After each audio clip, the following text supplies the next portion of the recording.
Hello，我哋又同大家見面啦，輪正 online 超住傾啊吓，咁啊今日咧就亦都係有 Eva 啦，同埋有 Chris 喺度啦，兩位早晨。早晨，大家 Hello，你好，好。大家好。係咁啊，大家應該都好精神啦。咁啊，尋晚見到個美股咧大升過千點啦，咁樣咁啊，中美嗰個關稅談判咧帶嚟一個即係實質性嘅進展啦吓。不過咧都係講緊咧話90日，咁啊90日之後又會點咧？或者中途會唔會有啲乜嘢咧？事情發生，你知啦，喺 Donald Trump 身上咧好多嘢都好多可能性噶嘛，咁但係個市就一於小利啦，咁啊升咗上嚟嘅。不過咧，港股喺呢一刻嚟講咧，就出現一個反彈後嘅回調啦，咁樣咁啊，所以其實咧都好驚咧，今晚美股咧會唔會好似今日亞洲市咁樣，又係即係反彈完回調咁樣咧？咁樣咁啊，Chris，你嗰個 ACE 系統有冇啲乜嘢契機啊，或者係啲指標同大家分享下？係啊，咁咧其實咧頭先啦，你所提及啦美股嘅情況咧，其實我相信咧今日咧喺港股方面咧都會發生嘅，所以咧我哋咧就可以咧先咧睇一睇咧嗰個標普方面嘅表現先啦。好啦，咁我哋咧現時咧就睇到係即係標普500嘅走勢啦。咁琴晚咧都即係顯著地咧裂口升咗上嚟㗎啦。咁暫時咧去到一啲咧比較重要啲嘅位啊，大概咧去到咧係5829左右啦。呢啲阻力位嚟嘅。咁由於琴日個市場比較亢奮啊，咁所以唔排除咧今晚咧都有少少回吐。咁但係咧佢整體個方向咧仍然都係偏強嘅。咁所以咧有機會咧進一步咧升到咧另一個咧嘅阻力位喎，就係咧望翻啦喺5923左右，咁短期都有上升空間嘅，咁所以大家咧就暫時嚟講咧，切勿咧真係咧去即係喺個升勢之中做淡，反而咧順勢而行咧做翻啲好倉會比較着數㗎。話喺順勢而行睇好倉，咁啊就我哋都要揀啲靚條款啊嘅槓桿產品俾大家啦。咁其實我諗應該都有唔少嘅今朝可能都有啲資金追翻啲美股好倉啩，係咪啊，Eva？都係㗎，同埋咧，好似其實尋日咧下晝嘅時間咧，已經係見到有啲資金咧率先係喺美股市場有個即係叫做偷步啦嚇，超前部署嘅一個即係動作啦，因為佢係喺亞洲交易時段嘅時候，即係喺下晝啦嚇，2、3點咁樣，咁又有消息出咁樣，咁所以咧就見到咧當時咧係相關嘅一啲即係受關稅影響比較多啲嘅即係板塊咧，就見到係個股有資金流入嘅情況啦，所以大家都可以見到，譬如尋日單日計咧，我見到蘋果啊、亞馬遜啊相關嘅認購證咧，單日你見特別嚇，尋日呢支綠色嘅棒咧特別長啲嘅，即係尋日單日咧係明顯有資金咧係流入係即係好倉嘅產品啦嚇。咁至於話即係指數嚟講咧，就我哋個網站咧亦都係有包括埋三大美指嘅資金流向嚇。如果話咧睇過去5個交易日咧，剛才提嘅即係標指嚟講咧，咁喺過去5個交易日咧，好倉咧都有資金係流入嘅，咁啊淡倉都有嚇，比較底下咧就淡倉多少少嚇。咁但係如果你話即係繼續睇好嘅朋友啦，喺產品選擇方面咧，亦都有唔少㗎。咁啊包括有認購證，亦都有牛證嘅選擇啦。咁我先睇認購證啦，我哋有隻貼價嘅產品嘅編號10617啦，呢隻咧就長身貼價㗎，標緊嘅實際槓桿咧就8倍半左右啦，咁都係跟住 E-mini 期貨去跳動啦。咁而家就嗰個E-mini 期貨嗰個變動唔係話太大啦，所以你見我哋嘅call輪嗰個變化亦都不大，因為有個時間值損耗都需要扣翻啦，同埋嗰個買賣差價嘅方面啦。咁至於話即係標指嘅牛證啦嚇，牛證嚟講咧就因為個槓桿咧對大啲，咁所以你見到個反應咧就表達到出嚟多少少啦。雖然大家都係跟嗰個 E-mini 嘅期貨唔係太大幅嘅變化嚇。譬如我哋咧有隻最高槓桿嘅產品標指嘅牛證啦，49677咧就係牛證嚟嘅，收回價喺5400點啊，暫時提供緊嘅槓桿效應啦去到10。咁所以你見到咧，今朝咧就而家嚟講啦嚇，少少微升啦，微升4%左右。OK， 好啊，咁啊就如果睇好嘅話，牛證啦49677啦，咁但係我覺得都要待定隻熊證嘅，因為你累積咗一個定嘅升幅，又驚佢有啲回調，有啲朋友仔咧就係中意短線咧，咁咧就搏一搏下向後咁樣，可能即係回一回咁樣就食嗰幾百點咁樣啦，咁樣咁如果熊證嘅選擇，不如都俾埋我哋啦，Eva。冇問題。咁如果熊證嚟講咧，咁就都係可以即係用翻個收回價去排列啦。咁大家可以見到咧，越近嘅槓桿效應係越高嘅。咁你見到咧呢一啲咧相當近5900點呢啲咧。咁嗱喺港股交易時段咧，尋日我哋都有接過電話嘅，即係佢哋就擔心喺港股交易時段究竟會唔會收回嘅咧？個期指掂到會唔會收回？嗱，期指掂到係唔會收回嘅嚇，即係譬如好似而家呢一刻。假設 E-mini 期貨嚇，掂到5900點喺香港交易時間咧，呢一隻49530係不會被收回嘅。咁佢咩情況會收回咧？就係喺夜晚黑，如果今晚美股開翻市，而標指現貨掂到5900點咧，就會收回㗎啦。咁收回嘅事件就會喺第二日，即係聽日。喺港股開之前，我哋會反映咗出嚟㗎啦，所以大家要明白嗰個操作，美指嘅牛熊證都係會收回，但我哋係跟現貨，而收回嘅事件係喺美股開緊市嘅時候發生㗎嚇，咁港股交易時段就唔會㗎啦。咁如果你話咧揀啲咁近咁高槓桿效應咧，主要嚟講你都係可能係日內好短線嘅操作啦，大家要明白即係隔晚收回嘅風險相當大啊。咁如果熊證嚟講咧，我哋揀距離現貨價咧6% 左右嘅選擇啦。精選產品之一啦，49747啦，咁啊收回價咧6200點嘅，比緊嘅槓桿效應去到16倍㗎啦。OK， 好，咁啊留意住啦嚇，咁咧你揸住個熊證嘅話咧，你有隔夜嘅風險㗎嚇，咁自己留意翻喎。OK， 好，咁啊就另外我哋睇下個股啦，咁啊個股咧就睇 call 嘅，利申我都有 NVDA，咁我見到咧阿 Chris 咧都話可以再睇好啲 NVDA，好彩我咧就啱啱其實我大概係100蚊、110幾蚊嗰陣時候買嘅，係啦咁樣，咁啊就我睇下有冇機會可以繼續坐落去咯，甚至係用翻啲槓桿產品去做啦咁樣，咁啊 Chris 嚇，即係你呢個嘅NVDA 點解會即係睇 call 咧？係咪因為有條特別嘅線俾嗰啲契機大家咧？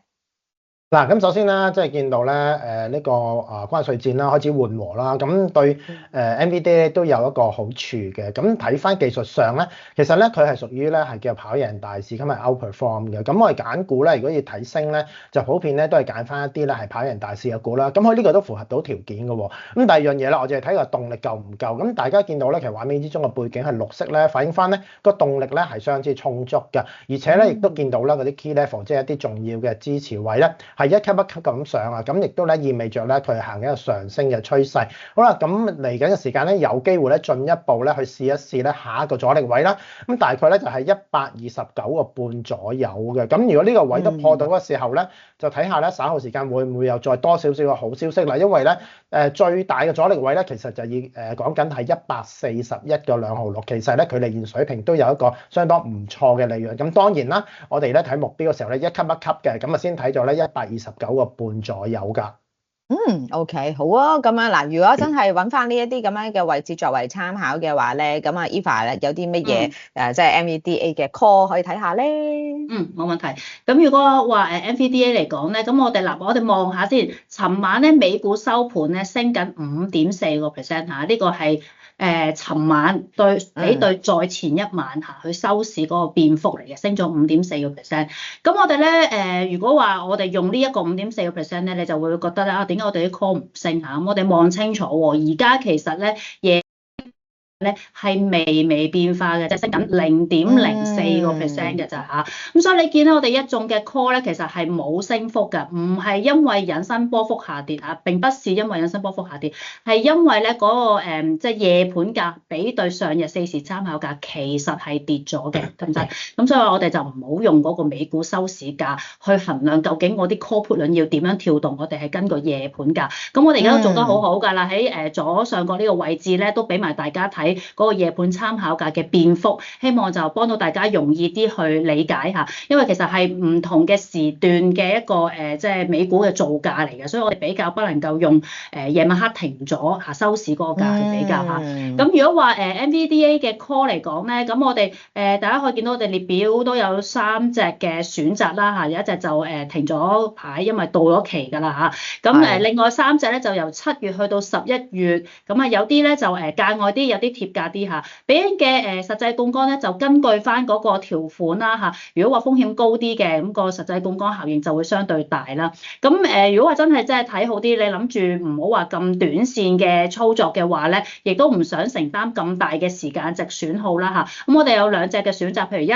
10573咧，個輪價咧就細粒少少嚇，距離2毫半咧就遠啲，因為如果2毫半跳咗上去之後咧，佢每格跳動咧就會變咗0.005啦，咁到時個敏感度咧就會降翻低啲啦嚇，即係難啲先跳到1格啊，咁所以可能暫時嚟講咧10573咧較為合適啲，咁啊毫零子嚇10月初到期嘅一隻150蚊行使價嘅 call 嚇，俾嘅實際槓桿大概係5倍左右，咁我哋計一計條數啦，因為始終而家夜盤價唔係上升緊啦嚇，我哋可以按落去啦10573咧，而家係微跌緊3%嘅，因為咧個時間值損耗一日大概1% 左右啦嚇，咁而嗰個夜盤價係微跌緊啦5倍到嘅實際槓桿效應嚇，咁所以咧呢一隻嘅 call 咧暫時就跌緊3%嘅，咁我哋其實開價都相當積極㗎啦，一格嘅買賣差價嘅。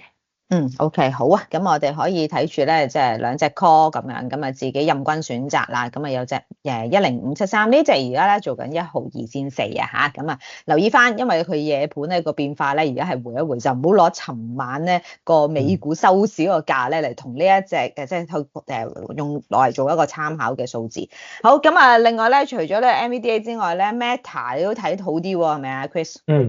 係啊，咁我哋咧可以望一望 Meta 啦。咁其實睇翻琴日咧嗰個美股嘅即係七雄表現咧，其實 Meta 咧已經咧係第二大最大升幅嘅，升咗7.92%嘅。好啦，咁點解揀佢咧？嗱，同樣地啦，我哋睇幾樣嘢啦，就係睇下佢係咪跑贏個市先。咁佢明顯地咧 AI 顯示翻啲嗰個情況咧，就係跑贏個市係 outperform 嘅屬於。咁個動力咧亦都見到咧係即係上升之中啦。咁算係唔錯，而且見到啲 key level 都一級一級咁上喎，咁反映翻佢行緊一個上升嘅走勢啊。好啦，咁琴日嚟講咧，啱啱咧就好接近翻呢一個即係阻力位啦，喺641.2毫9左右啦。嗱，我相信短期咧可能有啲高台整固啊，咁但係整固完之後咧，唔排除咧都進一步上升咧，上到去咧接近翻喺674.6毫半呢啲阻力位，咁啊一級一級咁行嘅。咁當然咧最大嘅阻力位咧就會喺翻咧736蚊左右。咁正如剛才都講過啦，我哋咧睇一啲阻力位目標價咧都係一級一級嘅，咁所以咧第一級嚟講咧就會喺翻咧674.6毫半左右㗎。OK 好啊，咁啊亦都揾隻 Meta 好倉嚟睇睇啊，好唔好啊？同埋啲資金流有冇特別異動啊？好啊，咁嗱，其實咧美股嚟講咧，即係見到資金流嚟計咧，其實比較特別啲，可能都係要喺亞洲交易時段啊，有啲消息啊，好似我頭先所講啦，即係好似 Apple 啊、Amazon 咁樣，尋日就明顯見到有資金流入啦。咁 Meta 嚟計咧，因為都係要等可能夜晚黑嚇見到 Meta 收市，原來比對前一日一個咁大幅度嘅變化，可能就會吸引啲投資者咧今日咧做一個即係亞洲交易時段嘅操作啦，部署嚇。咁我哋見到尋晚收市咧就升緊大概8%啦。咁而家夜盤價咧係一個即係我哋可以喺呢度揀翻 Meta， 咁我哋嗰個價錢就會跳動㗎啦。咁啊繼續一個上升嘅情況啦。比對尋日下晝4時咧都仍然係升緊嘅，升幅咧大概係2.6% 左右嚇。咁我哋用呢2.6% 去計我哋啲 call 輪嘅升幅嘅。咁譬如我哋呢隻咧10579啦，6至7倍到嘅槓桿效應啊，實際槓桿嚇，咁咧乘一乘大概要升14.5% 左右啦，購買個時間值。咁所以咧，我哋係跟呢個2.6% 嚇，就唔好話攞嗰個8%咁樣乘，就會覺得好似好急，好唔跟閒啦。即係如果你用一個錯嘅參考價，因為嗰個變化好大啊，佢係8%、8756，你覺得啲 call 要升5成幾嘅，但係最後咧你發現只係升1成幾，咁可能好多投資者好直觀都覺得你真係唔跟閒啫，或者係引伸波幅急跌咁樣，即係會有少少誤會咗嚇個產品嘅嗰個表現啊。咁所以我哋一定要用一個啱嘅參考價去做翻個比較嚇。咁啊10579咧，而家暫時嘅升幅咧係15%嘅。如果話想睇詳細啲咧，因為佢10月中先到期啦嚇，亦都唔係話太價外嘅產品咧，時間值損耗咧大概係1% 左右。點解見到譬如話2成幾都話唔係太價外咧？因為我哋都要好睇本身個正股個波幅㗎。譬如好似Meta 尋晚咁樣升7至8%，咁你揀一隻差唔多2成到嘅即係條款，你感覺唔係咁價外。譬如你話好似蘋果唔係好喐嘅嚇，一般嚟講，可能佢每日嘅變化0.幾個 percent 1%，咁你揀20幾%價外咧，對嗰啲嘅正股嚟講咧，就可能比較價外啦。咁所以我哋都要睇下係揀緊啲乜嘢類型嘅正股啦嚇，再相應揀翻佢哋嘅條款啦。OK 好，咁啊自己留意住啦嚇。咁如果 Meta 睇好嘅話咧，可以睇下就10579啦嚇，呢一個嘅元宇宙嘅 call 嘅。咁啊今日咧唔該晒兩位啦，同我哋講咗咁多。咁啊就唔該晒 Eva 同埋 Chris 嘅。Eva 有冇持有上述所講嘅股份啊？冇持有嘅。好，唔該晒。咁我哋傾住咁多啦，我哋下次再見啦，拜拜。拜拜。拜拜。